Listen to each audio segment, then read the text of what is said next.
하기 싫은 일이 있다면 무작정 이것도 내가 의미로 포장해서 견뎌나가야지라고 생각하지 마세요. 그건 자기를 괴롭히는 일이에요. 나는 어떤 버튼을 누를 때 행복하도록 태어났는가. 근데 누가 시키지도 않았는데 내가 반복적으로 뭔가를 하고 있다는 것은 내 욕망 체계, 내가 타고난 그 버튼이 거기 어딘가에 있을 확률이 많고,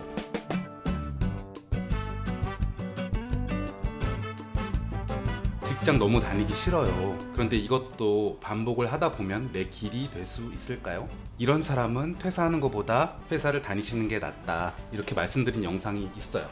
요약을 해볼게요. 첫 번째, 생활비 1년치도 모아놓지 않으신 분은 퇴사하지 않는 게 나아요. 두 번째, 연봉보다 빚이 많은 경우에는 회사 다니시는 게 나아요. 세 번째, 현재 하고 있는 일에서 의미를 찾을 수 있다면 나올 이유가 없어요. 그죠? 네 번째, 독립의지가 별로 없다 자기는, 그러면 그냥 회사 다니시는 게 맞죠, 당연히. 그리고 다섯 번째, 자기가 독립하고 나서 하고 싶은 일을 적어봤을 때 세 가지가 안 된다, 그러면은 기다리시는 게 맞아요. 오늘 제가 이 이야기를 왜 하냐면, 하기 싫은 일을 하고 있어요, 이거 계속 해야 될까요? 잖아요. 이 다섯 가지에 대입을 해보셔도 되고요. 특히 여기에 이제 세 번째를 주목하셨으면 좋겠어요. 현업에서 의미를 찾을 수 있느냐. 잘 듣는 비유 중에 그런 게 있어요. 막 그 성당을 짓고 있었어요. 그래서 누가 가서 인부에게 뭐 하고 있습니까? 물어봤더니, 보면 모르세요, 벽돌 쌓고 있잖아요, 이렇게 한 명이 이야기를 했고, 다른 한 명은 저는 지금 하나님의 신전을 쌓고 있는 중입니다. 어떻게 마음 먹느냐에 따라 뭐 이렇게 긍정적으로 일을 할 수도 있고 저럴 수도 있다. 이거를 잘못 해석하면 하나님의 신전을 쌓는 일이라고 생각할 수 있느냐. 죽었다 깨도 그렇게 안 되는 사람이 있어요.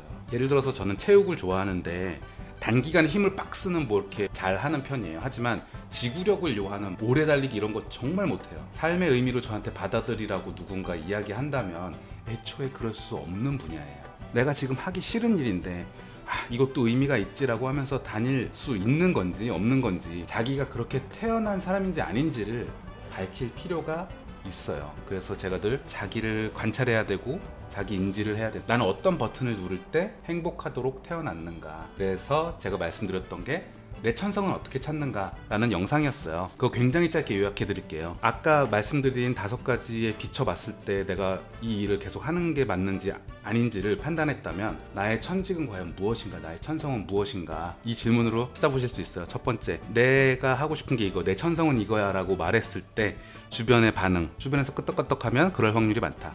두 번째, 커뮤니티 존재 여부를 확인해라. 그러니까 천성, 천직이라는 것은 직업적으로, 자본주의로, 돈으로 환산이 될 수 있어야 돼요. 시장이 없는데 나만의 공상으로 혹시 생각하고 있는 건 아닌지.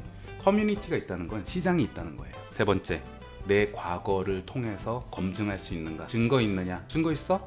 네, 제가 예전에 알고 보니까 이걸 계속 제가 해왔더라고요. 저도 모르는 사이에 계속 되돌아가는 그 지점이 바로 여기더라고요. 과거를 통해서 발견할 수 있다. 이 최근에 보면 그 아토믹 헤빗이라고 아주 작은 뭐 그 습관의 힘, 그 책이나 그릿이나 뭐 어떤 그 최고의 자기계발서를 보더라도 반복이 굉장히 핵심으로 나오거든요.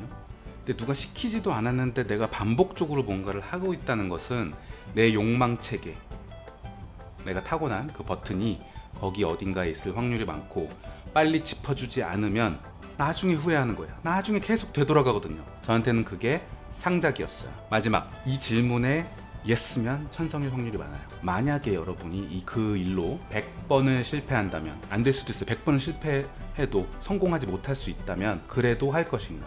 저는 여기에 어떤 사명과 의미와 욕망 체계가 응축돼 있다고 생각을 했어요. 그래서 여러분, 하기 싫은 일이 있다면 무작정 이것도 내가 의미로 포장해서 이것을 견뎌나가야지라고 생각하지 마세요. 그건 자기를 괴롭히는 일이에요. 그러지 마시고, 제가 말씀드린 오늘 한 9가지 10가지 질문들을 제 영상을 통해서 요약해 드렸는데, 여기에 맞춰서 생각해 보시고 자기의 진짜 길을 찾아가셨으면 좋겠어요. 감사합니다.